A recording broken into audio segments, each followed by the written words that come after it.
Check this out. 1, 2, 3, 4, 5, 6, 7, 8, 9, 10, 11, 12 cards over here. 1, 2, 3, 4, 5, 6, 7, 8, 9, 10, 11, 12 cards over here. 12 cards in each pile. Now, if you were here yourself, you would have been able to actually deal these cards out into my hand, call out how many there were for everyone to hear so that we would all know how many cards were in each pile. Also, if you were here, I would actually place these cards in your pocket, but instead what I'm going to do is place them in the box to represent one pile going in your pocket, right? It's just the best I can do over camera. All right, now real quickly, 1, 2, 3, 4, 5, 6, 7, 8, 9, 10, 11, 12, just to remind you where we started from. And here we go, let's begin. It's actually very quick. All I do is this. And now watch. 1, 2, 3, 4, 5, 6, 7, 8, 9, 10, 11. 11 cards in this pile now. Over here in the box, which would have been your pocket. 1, 2, 3, 4, 5, 6, 7, 8, 9, 10, 11, 12, 13 cards. One card has transferred over. Welcome to the video. If you like magic content like this, I post 2 videos a week, so be sure to subscribe to learn more magic. I hope you enjoy learning this trick. Let's get into it. So from the top, you can do this with any shuffle deck, borrow deck, and you're gonna invite the audience member to deal 12 cards into your subordinate hand. I am left-handed, so I'm gonna invite them to deal it into my right hand. And it's very important, especially with a group of people you're doing this to, that you really have them loud and clear count 1, 2, 3 into your hand all the way until they get to the 12th card, just so everyone has seen and heard that there's 12 cards in your hand. You're now gonna have them do the same thing into your dominant hand, which in my case is my left hand, but as they're doing that, you can place these cards at your side and you can actually get a break under your pinky. Under that top card with your pinky, you can do that by pushing over if you would like, or you can pull with your thumb.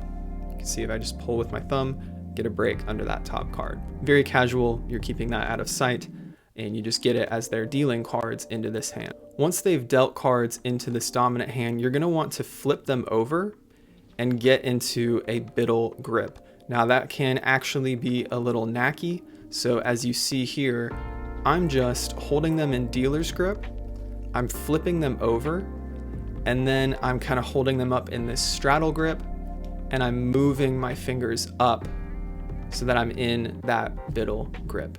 To make it easier, if you want, you could have them deal these cards face up into your hand, and then you could go from a flat hand into a Biddle grip more naturally.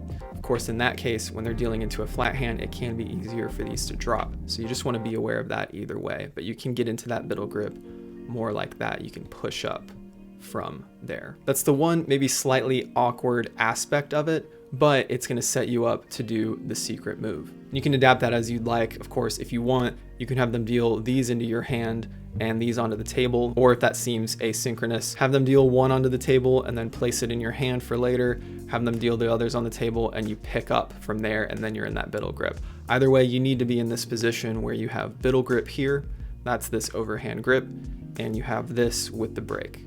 As long as you get into that comfortably, you're good. So now you're gonna gesture toward their pocket. As you gesture towards your pocket, you're doing the main dirty move. There's really only 2 moves, honestly, in this entire thing, 2 actual sleight of hand moves.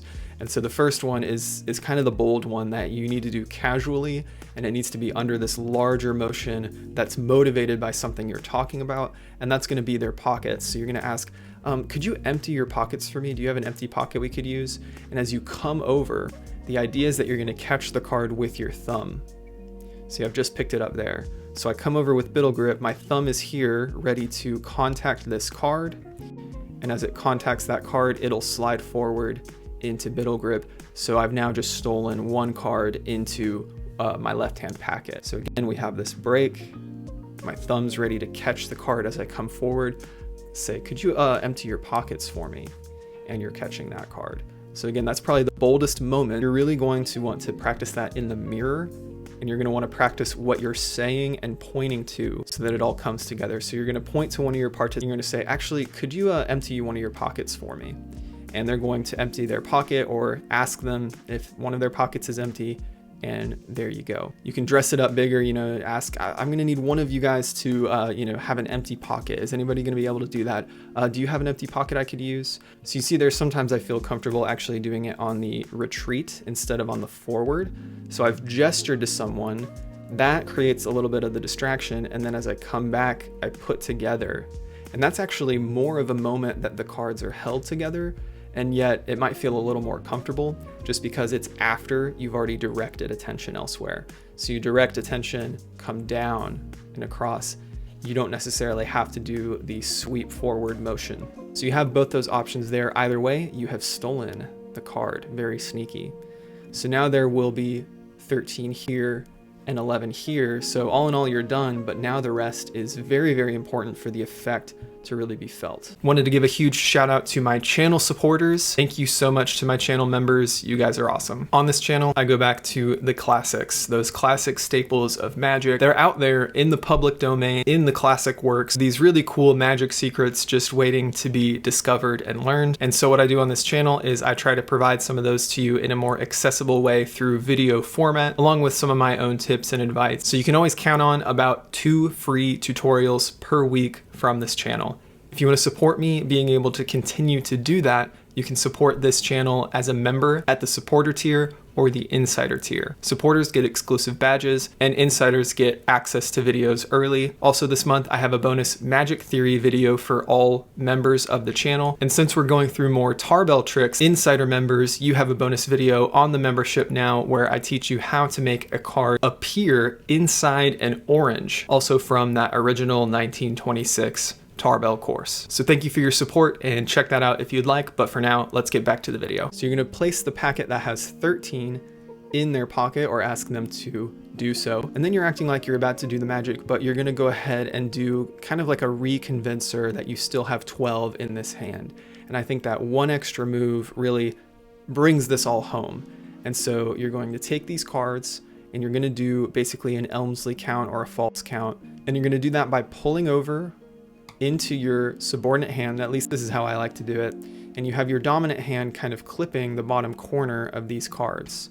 So again, you're going like this. And then as you go to deal one more, you actually dump this card back onto the bottom of the deck and you clip it with those fingers. So what it's going to look like is 1, 2, and you're gonna deal all the way down. But what you're secretly doing is dumping 1 back on the bottom. So you start from dealer's grip. I kind of like to slide over like this. It makes it easier because then I can grab here. So I slide over, I dump, I clip with my dominant hand, and I go quickly into saying 2, quickly but smoothly, right? And then the rest is normal. 3, 4, 5, 6, 7, 8, 9, 10, 11, 12. So by doing that one false count, you are able to show pretty convincingly that you still have 12 cards. Now, Tarbell would do multiple dumps of cards in order to make 3 go across. And so just to simplify that and make it easier, it can be kind of hard to false count that many times without it really looking a little shady. And so I'm gonna do that single false count. And now what you can do is place this in someone else's hands or just keep it in your own. If you place it in someone else's hands, you can have this nice moment where this is in their pocket, this is in their hands, or you have them put it in their pocket as well. And you just really ham this up, right? The simplicity of it, I think, is actually what's really powerful. There's not multiple phases here. It's just this really raw, simple moment that you have dramatized by having them put it in their pockets, and it's these 2 participants and they've dealt the cards out themselves. So really milk this, I think, because it will make it really, really effective. And so you can kind of like pretend to pluck and place it in. And the kind of mundane simplicity of it combined with like the gravitas you're adding to it, I think will make a nice eerie feeling. This is a great street magic effect because it's just so simple. And then you have them take it back out, have them deal it out again and count aloud once again. They're gonna go 1, 2, 3 all the way to 11. That moment will feel so powerful then come over here, that moment will feel so powerful. Another presentational credit I gotta give is Craig Petty. I think he did this, and he might have done like a live breakdown of kind of performance theory and stuff like that. So I think I get some of that from him as well. But regardless, I hope you enjoyed this. If you enjoyed that video, help me out by liking and subscribing. Check out the other video that YouTube is gonna recommend to you on the end screen here. But until next time, keep enjoying your magic, stay a hobbyist at heart, and I'll see you guys in the next video.